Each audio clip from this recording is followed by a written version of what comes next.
All right, strap yourselves in for this deep dive, folks, because we're wading into some murky waters today, Jamaican politics and the media. And let me tell you, things get pretty wild. We're talking accusations of bias, attacks on journalists, the whole nine yards. You guys sent over a statement from the PNP, a YouTube video that's raising some serious eyebrows, even a clip from another podcast tackling this very issue. So, ready to unpack all this? Absolutely. And, it's really important to remember that these concerns about the media and its role in politics, well, they're not exclusive to Jamaica. We're seeing these same tensions, this distrust, play out in democracies all over the world. Yeah, it's like this global wave of skepticism, isn't it? But let's bring it back to Jamaica for a sec. We've got this really strongly worded statement from the PMP calling recent events a dangerous precedent. They're definitely hitting the panic button here. What are your thoughts on that? Well, the PNP is basically saying that these attacks on journalists and the media are a direct threat to Jamaican democracy. And it's an argument that political scientists have been making for a long time, that a free and independent press is absolutely essential for any functioning democracy. Right, it's that whole fourth estate concept, yeah. Yeah. The media is supposed to be this watchdog keeping an eye on those in power. Exactly. And what the PNP is suggesting is that when journalists are being silenced or threatened, it stops the public from being properly informed, from holding those in power accountable. And that's a really slippery slope for any democracy. And it's interesting that they use the word precedent, which kind of makes me wonder, has something like this happened in Jamaica before? Oh, absolutely. Jamaica has a really long and vibrant history when it comes to media. They have a really feisty press, actually. But that also means that there's always been this tension, this sort of push and pull between the media and politicians. I mean, you can go back decades and find examples of this kind of thing. Okay, so what's an example that comes to mind? Something concrete that really shows us this tension. Well, there was that huge incident back in 2019 when JLP MP Everald Warmington, he actually accused certain media outlets of being in cahoots with the PNP. He said they were trying to, discredit the government. Those accusations really stirred up a hornet's nest. Oh, wow, I remember that. Yeah, that was all over the news. But was that just like one politician's opinion, or is there more to it? Well, what's interesting is that this kind of ties into a bigger pattern in Jamaican politics. Yeah. Because the two main parties, the JLP and the PNP, they've always been super competitive, right?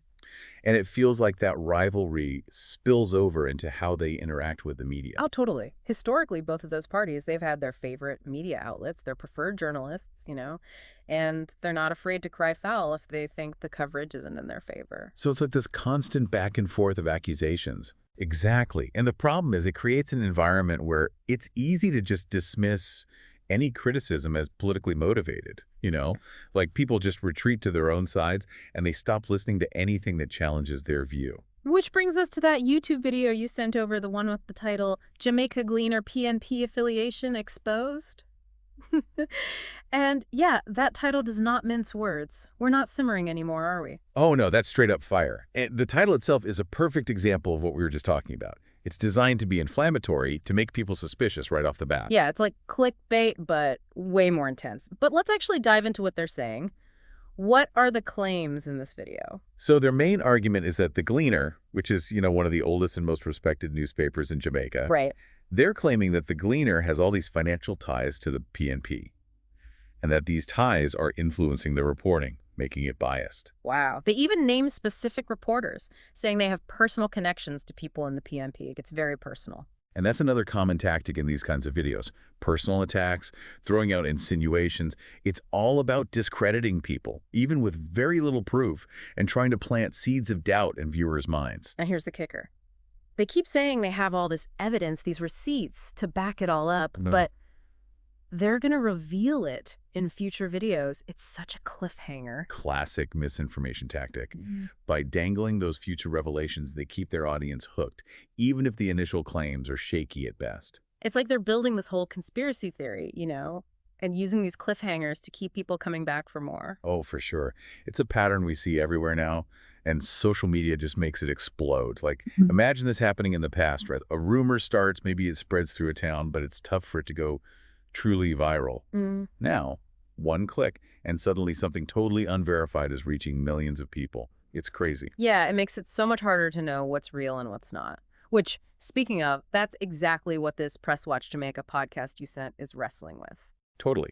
They get into how tough it is for journalists in Jamaica, trying to cover this stuff fairly accurately, especially in this environment where everyone's already picked a side. And they brought up a really important point about how all these accusations against the media, whether it's politicians or, these online videos, it wears down the public's trust in journalism as a whole. Right. It's so dangerous because if people lose faith in the media, if they don't believe anyone can tell the truth, well, that makes them easy targets for misinformation, propaganda, all sorts of bad stuff. And then it's not just a problem for journalists, is it? It affects everyone. It affects democracy itself. Absolutely. A healthy democracy needs citizens who can get accurate information, right? So they can make good decisions. Hmm. And that means we got to support a free and independent press, especially when they report things we don't want to hear. So where do we even go from here? It's like we're drowning in misinformation.